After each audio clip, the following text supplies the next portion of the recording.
I think the longer term trend here is that it's one of kind of lack of trust to do with the British government. That's a common theme that keeps coming up. And so this whole UK withdrawal agreement, this was kind of done and dusted before in terms of the agreement, and then to kind of go back on this and renege back, could actually spark an international backlash in a whole other host of policy areas for Britain outside of Brexit, because it will make other countries, internationally speaking, look at Britain and think, well, when they sign a trade deal in the future, do they actually mean what they've put on the print? So I think from a international perspective, this is incredibly worrying for Britain. It makes Britain's overall reputation look incredibly weak. And of course, this has also been a similar scenario with COVID-19, very different mixed messaging that the UK government under Prime Minister Boris Johnson has given. So I would say that if you're looking at this from a US angle or from another big international country, you're going to be looking at this and thinking, does Britain really, keep its deals, or does it change its mind, behind their backs? Indeed, and that complicates the narrative when Britain is still trying to negotiate with the EU on trade. What do you think the most likely scenario is here? Because I remember last time we spoke, James, you said no deal still very much on the table.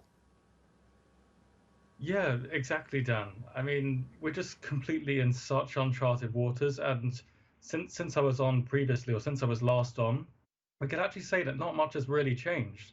We have the 8th week now, so to speak, for the trade talks. And I would say the most likely outcome right now is that there's going to be a no deal.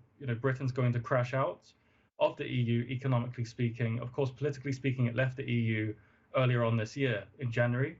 But economically speaking, there are key divides at the moment, policy-wise, over trade, fishing, and there's been no real progress between the EU side, led by Michel Barnier, and the EU negotiating side, led by kind of Lord Frost.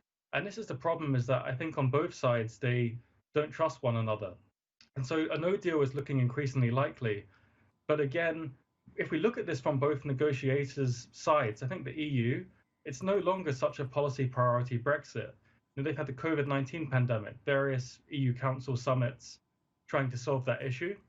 And so really for the UK, whether they're playing a game of kind of bluffing or a game of chicken, it's not really clear. But of course, Brexit is still the #1 key issue for the UK government. But for the EU, and I think the other EU 27 member states, they just want to be done with Brexit and to move on. So this again is this big conundrum overall. What will a no deal mean? Will we be back to talking about border chaos, WTO rules when it comes to trade? Unpack that for us a little bit if you can. Yeah, so that's a really good question there, Matt. And really, it's going to, Britain would be trading on WTO rules. There could be big, a currency crisis even for the pound if there's a no trade deal, if there's a no deal. And all of these different economic scenarios they could be catastrophic for Britain. Now, I don't want to sound over the top in terms of stating this, but COVID-19 has, really led to a big decline in Britain's GDP and its overall economic output. And combined with Brexit, it creates this dual existential crisis, economically speaking, for Britain. And, there's also a question about how can the British government, pay back the schemes that they've done for COVID-19. But again, Brexit is dominating everything.